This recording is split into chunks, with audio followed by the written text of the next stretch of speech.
Hindi elected, kundi COMELECTED. Oh, yan talaga ang sinabi ni Ka Eric, mga kababayan, dito kay Boy Dila Abante, na ang sabi ni Ka Eric, banal na aso, santong kabayo. Nagubad pa oh. Pinost niya yan mismo, mga kababayan, sa kanyang social media. Anong iniisip ni Abante niyan, mga kababayan? Gandang-ganda siya sa kanyang katawan. Nakatopless, mga kababayan, at nakalawit pa ang dila. For what? Abante. Akala siguro niya, mga kababayan, mayroon pang maaakit sa kanyang katawang lupa, mga kababayan. Tapos yung dila, ang tulis, mga kababayan, oh. Sa dulo, mga kababayan, parang bigla ng sasanga. Eto, mga kababayan, ang mukha ngayon kung ano ang totoong nangyayari dito sa ating bansa, mga kababayan, pagdating sa usaping halalan. Ayon kay Ka Eric, etong COMELEC, mga kababayan, na nagpanalo kay Abante. Hindi na ang taong bayan ang nagpanalo kay Abante, mga kababayan eh. Olat siyan sa botohan. Ang COMELEC na, mga kababayan. Inangkin na nila ang voice of the people. Ang sabi ni Ka Eric, ang COMELEC ngayon ay nagmimistulang mga sindikato. Panoorin nyo po. Nagkakaroon po tayo ng isang mga serye ng kontrobersyal na mga desisyon sa dito nga tinatawag na ito na parang big time criminal syndicate na parang nag-ooperate. Big time criminal syndicate. Marcoleta, please Marcoleta. Ito lang hiling namin, Marcoleta, ha. Para sa bayan, kapag maupo ka ng senador, imbestigahan mo yan si George Garcia. Mayroon na siyang initial na investigasyon, mga kababayan eh. Pasabog si Marcoleta dati about dyan kay George Garcia, mga kababayan, na mayroong mga offshore accounts. Eto, mga kababayan, ang dapat imbestigahan. Etong mga di umani mga kabalastugan na nagaganap sa halalan natin, mga kababayan. For negosyo or enterprise itong COMELEC para pagnegosyohan, gawing kalukuhan ang mga nagaganap sa ating halalan. And we're talking about itong nanalo na at naiproklama na kandidato bilang elected congressman, itong si Congressman Uy. Uy. By the way, mga kababayan, yang si Uy matagal na yung politiko, ha. Ngayon lang, mga kababayan, nangyari na pinadisqualify siya as politician. Ng 6th District ng City of Manila. Bakit? Subalit bigla na lang dahil nakalaban niya ang isang banal na aso. O kung ayaw niya ang banal na aso, sacred cow, mga kababayan, na itago na lang natin sa pangalang Dila. Ha? Grabe talaga itong mga animal na to, mga kababayan, Kababuyan na ito, mga kababayan eh. Kung ako niyan, mga kababayan, nanalo ka lang dahil na-disqualify ang iyong kalaban, hindi ko tatanggapin ang pwesto sa ngalan ng prinsipyo. Hindi ako ang gusto ng tao eh. Bakit ako uupo dyan? Kung hindi mo yan tatanggapin, Abante, bibilib pa kami sa'yo. Lulubayan ka namin. Nasaan ang honor mo niyan, mga kababayan, na nanalo ka lang dahil sa COMELEC? Pinadisqualify ang iyong kalaban. Hindi ikaw ang binoto ng tao. Tapos, ikaw ang uupo. The voice of the people is the voice of God. Kung mayroon ka talagang God, Abante, huwag mong tanggapin yan. Hindi naman ikaw nanalo eh. Bibilib kami sa'yo. Tandaan mo. Tutulungan ka pa namin na ipagdasal na lalong hahabay ang dila mo. Naging COMELECTED. Naging COMELECTED po. Itong si Benny Abante na tinatawag din na Boy Dila, no? Kasi labas dila, tapos may hawak siya na 2 baril. Diba, mga kababayan, awkward na awkward. Pastor ka. Hindi na nga pastor ang tawag sa kanya, mga kababayan, dahil ito sa mga half-naked na photo niya. Pastor Jack! Ang aside pa nito, mga kababayan, mayroon pa palang post na may hawak na baril. Ano yan? Cross at baril. Sandata yan ng kamatayan eh. Sandata yan ng... Hindi yan sandata ng pastor. Jack. Magnum 357 at isang Magnum 44 yata yun. Ewan ko kung sino ang papatayin niya. Nagpapakilala itong pastor. Itong si Boy Dila, na isa sa pinaka-abusado na miyembro dyan ng House of Representatives, no? Isa ito sa mga attack dog ni Martin Romualdez. Eto, mga kababayan, ito, no? Kung mauupo yan si Abante, lalo yung tataas ang sungay dahil malaki ang kanyang utang na loob, mga kababayan, sa pagpapaupo sa kanya. Kahit pa siguro utusan niya kumain ng tae, mga kababayan, gagawin niya. Diyan sa Kongreso, itong tinatawag din maliban kay Boy Dila, Boy Dila! ini-issuean din po ito siya na banal na aso, santong kabayo. Itong si Benny Abante, no? Natatawa ako. Sapagkat abusado nga at hambog, no? Tinatakot pa niya sa Biblia ang mga tao at puno ng kahambog. Hindi nasunog mga kababayan, ano? Yun na nga ang pagpe-flex nga sa kanyang baril mga kababayan. At aside pa niyan, yung iba't iba niyang mga sasakyang mamahalin mga kababayan, piniflex. Diba kung pastor ka, sinusundan mo ang turo ni Kristo na huwag kang maging hambog at mayabang. Live in humility. Pero iba ito si Abante. Nagpe-flex ng kayamanan mga kababayan. At arogansya itong si Benny Abante ba? Biglang nagkaroon ng balita at nagdesisyon ang second division ng COMELEC, no, mga kababayan. Dinisqualify po itong naiproklama na nanalo sa halalan pero talo sa COMELEC. Ito. Ang sabi ni Atty. Topacio mga kababayan, once na na-proclaim na yan, wala ng jurisdiction ang COMELEC dyan. Diyan nagtatapos ang kanilang jurisdiction. Kung gusto nilang ipanalify, dadaan sila sa korte. Hindi na nila yan mababawi dapat mga kababayan. Si Congressman Uy, talo sa halalan, itinakwil ng mamamayan ng 6th District of Manila, itong si Benny Abante biglang nanalo sa COMELEC. Kaya alam nyo anong pangyayari bago niyan? Nag-iiyak sa media si Abante. Hindi ako makapaniwala ay natalo ako. Buong akala ko panalo daw siya mga kababayan. Hindi niya matanggap. And then later on, pinadisqualify ang nanalo mga kababayan at siya na ang diniklara. Tawag sa kanya ngayon, COMELECted. Aba. COMELECted. Pagamat hindi pa po ito final, pwede pa po itong mag-appeal si Congressman Uy dyan sa COMELEC and Bank at hanggang sa Korte. Binigyan ng 5 araw lang daw mga kababayan bago maging final. Animal. Dapat hayaan ng Korte Suprema na mag-decide, hindi ang COMELEC. Suprema, pero the degree of scandal ng pagkabalasubas at ng In addition pa yan sa ginawa nila sa Duterte Youth Party List. Bastos ng COMELEC, mantakin mo, pwede naman nila palang gawan ito ng desisyon bago pa sana nagkaroon ng kompletong proseso ng halalan. Oo nga. Anong ginagawa nila mga kababayan? Prior. Diba nag-file sila ng candidacy October? November, December, January, February, March, April, May. Natulog ng more or less 7 buwan. And then sa loob lamang ng 3 days mga kababayan, nagkapag-desisyon sila agad-agad na invalid. Inantay pang manalo. Ay sapagkat October pa po natapos na ang filing of Certificate of Candidacy. Ang masama niyan mga kababayan, kung ganyan din ang gagawin nila kay Tatay Digong ha. Issue na nga itong kay Abante na yung lamang mga kababayan hindi masyadong malayo. Kung gagawin nila yan kay Tatay Digong, na ang boto ni Nograles mga kababayan is kulangot lang. Dumi lang sa kuko kumpara kay Tatay Digong mga kababayan. Tapos kapag ganyan, si Nograles ang mauupo, talagang hindi papayag ang mga taga-Davao niyan mga kababayan.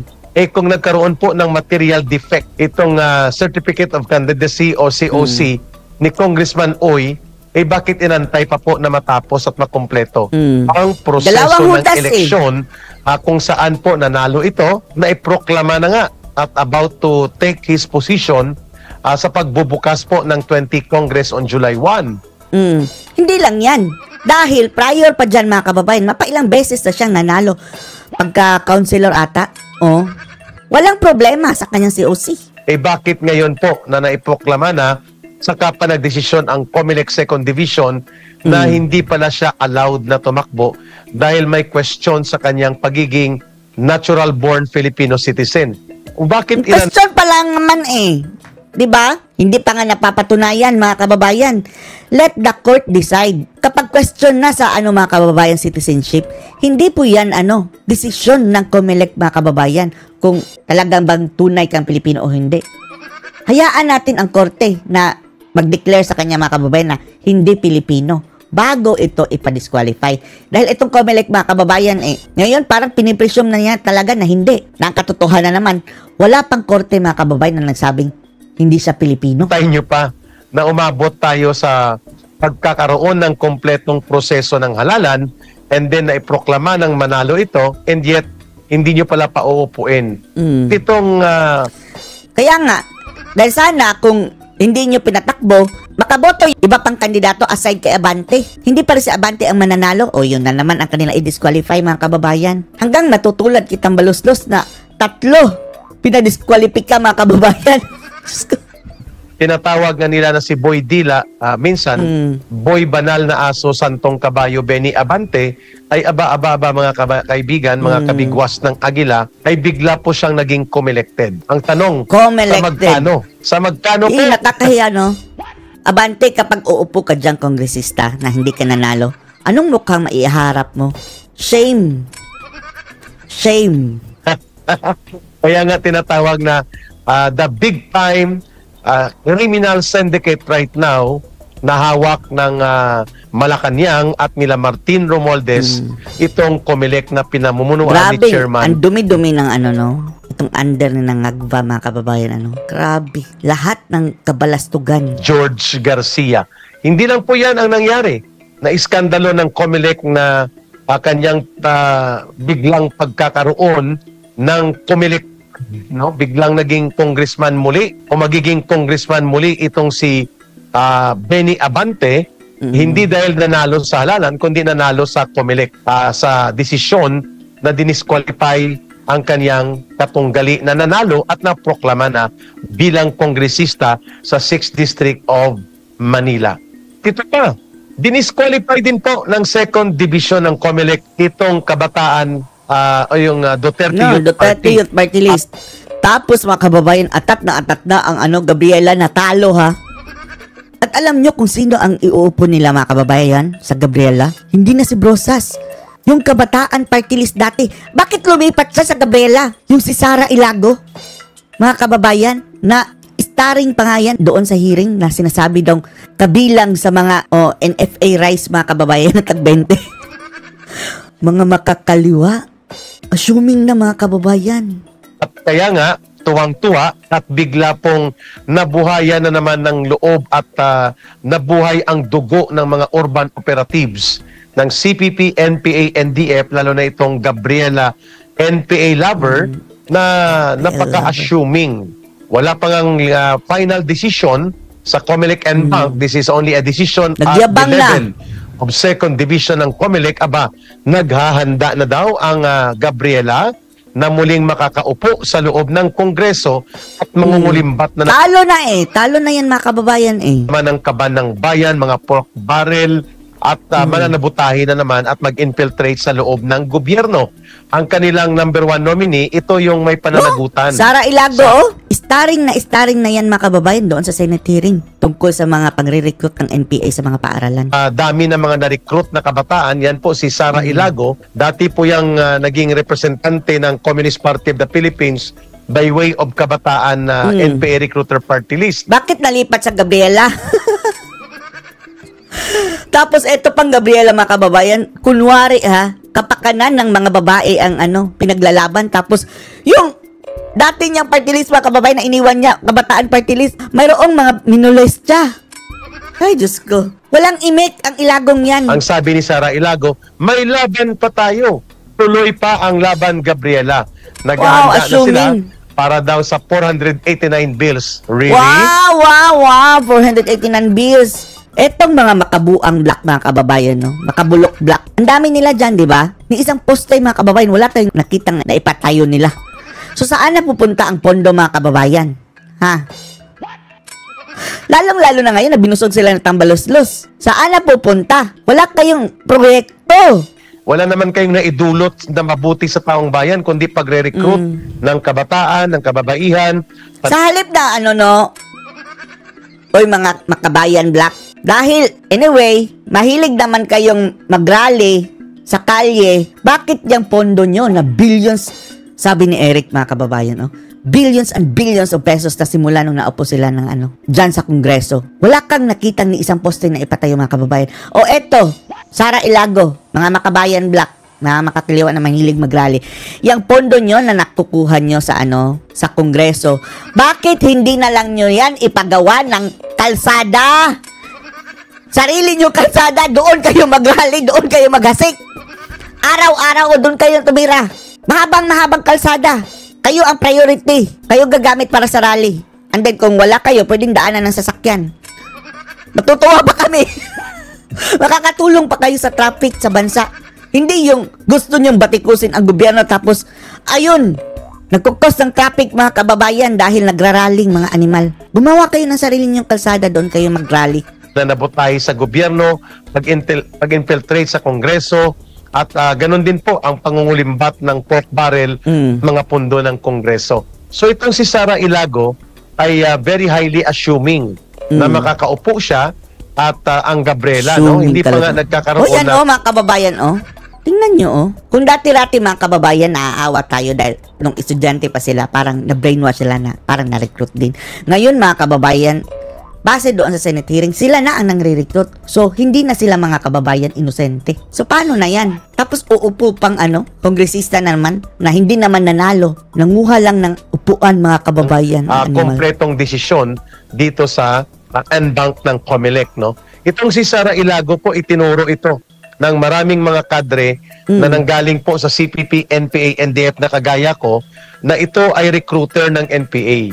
See? Hindi po yan, mga kababayan, gawa-gawa dahil balikan natin yung Senate hearing ni Bato. At ewan din natin mga kababayan, bakit hindi ito inaaksyonan ng gobyerno, no? Alarming yan mga kababayan, lalo-lalo na doon sila nang sasalot sa mga paaralan. At ito po ay nakaharap namin nila Ma'am Lorraine Badoy, nila General Parlade ng NTF-ELCAC, doon po sa noong November and December 2020 na issue po ng joint committee hearings hinggil po sa red tagging na nirereklamo niya.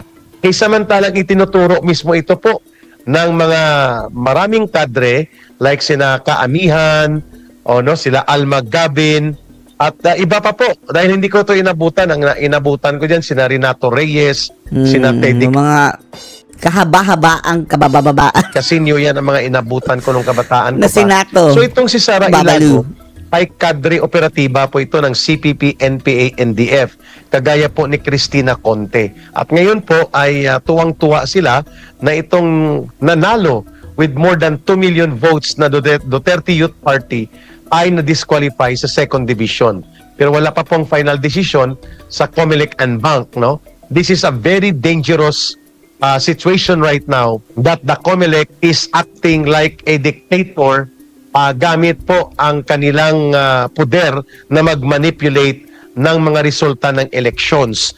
Hindi pa po kasama dyan ang pag-uutos nila na sirain na po at kuhanin na po ang mga stored data na ginamit po sa 2020. Paano sila ma-audit mga kababayan kung gusto na nilang ipa-erase? Grabe. Ngayon agad, papa-erase nyo yung stored data? Elections.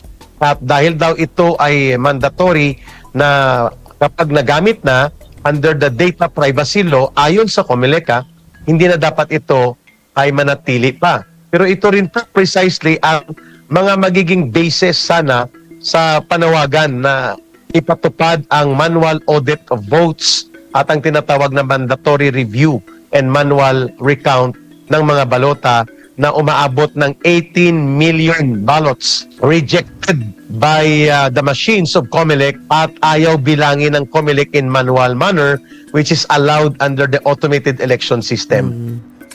Siguro i-hybrid na lang ito mga kababayan, Di ba kapag mag-feed tayo sa machine, mayroong resibong lalabas? Balik na lang tayo mga kababayan sa bilangan. Manual na bilangan. And then, andun pa rin yung automation para counter-checking mga kababayan. And then, yung susundin talaga, yung manual mga kababayan na bilangan. Dahil, kapag ima-manual mga kababayan pwede kang magtalaga ng watcher na i-check talaga na tama ang yung binabasa mga kababayan, di ba? Hybrid election na.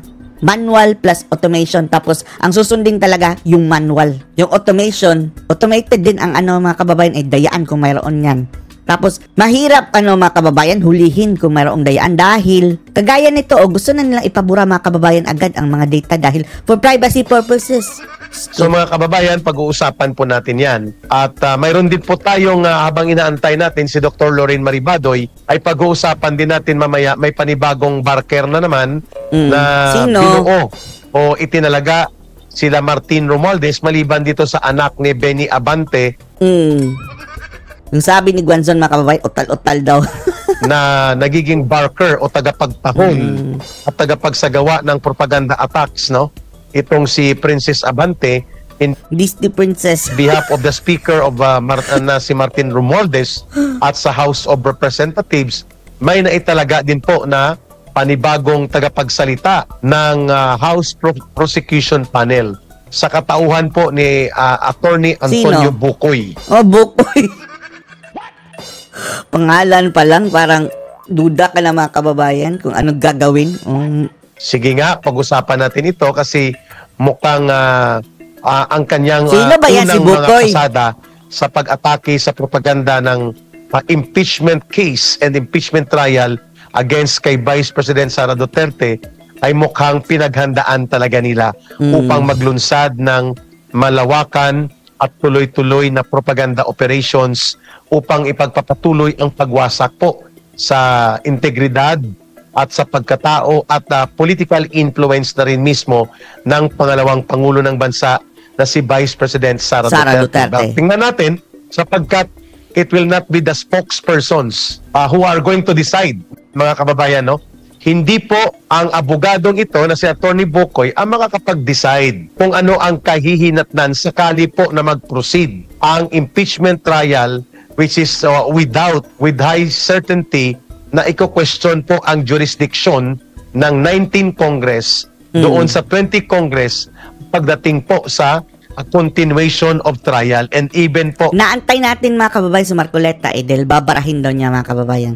Sisiguraduhin niya na hindi tatawid dyan. ang case of the prosecution ng House of Representatives kung saan po sa darating na June 30 magtatapos na ang termino at otoridad ng 19 Congress. Can they impose and can they, No, they cannot. make a forced turnover of continuation of trial and prosecution on the impeachment case in the 20 Congress? It terminated na po ang authority nila at ang bumuo at nagbuo din po ng because of impeachment and even ang pag-convene ng 19th Congress na Senate Impeachment Court cannot hold into the authority ng panibagong Kongreso na magbubukas sa July 1.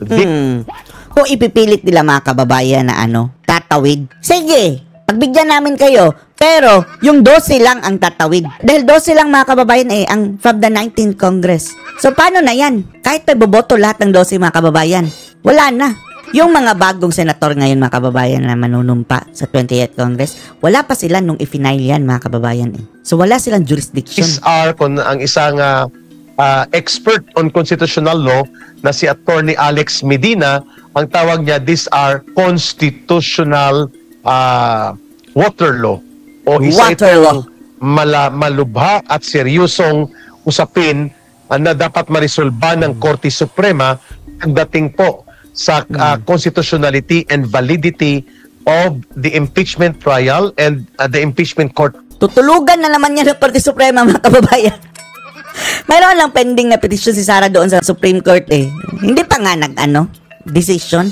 Maging yung habeas corpus si PRRD mga kababayan, tinulugan. Per se, and even ang House Prosecution Panel na buo sa 19 Congress, and they continue to represent and act as prosecutors at the impeachment court. Ito po yung mga usapin ng jurisdiction.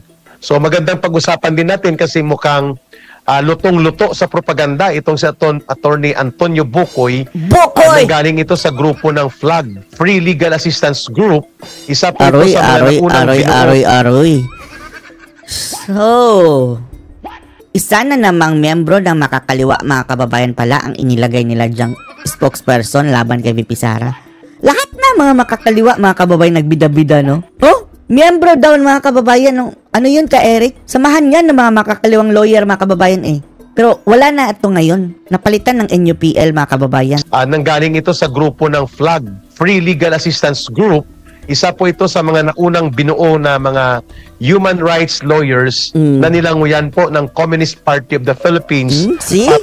Alam niyo na mga kababayan kung bakit naupo dyan. Makakaliwa. Kagaya ng ginawa nila na Corona mga kababayan. Sabi ni Corona, yung na-impeach na si Jay Corona, ginamit ang makakaliwa mga kababayan para ma-impeach siya. Ginamit ni Panot.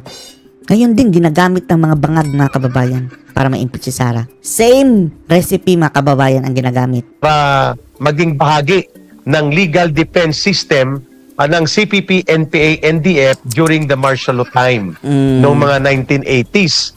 Ang equivalent ng flag na yan o Free Legal Assistance Group noon, ang equivalent niya ngayon yung binuo ng Communist Party of the Philippines na National Union of Patakas Lawyers o NUPL, kung saan nandyan po si Cristina Conte at mga grupo nila. So yun po ang pinanggalingan. Yun, mga kababayan, nakita nyo na ang totoong picture ng ating sitwasyon sa politika ngayon. Lalong-lalo na dyan sa Congress na ang nagbida-bida ay ang mga makakaliwa. So anong masasabi nyo dito mga kababayan? Post your comments below.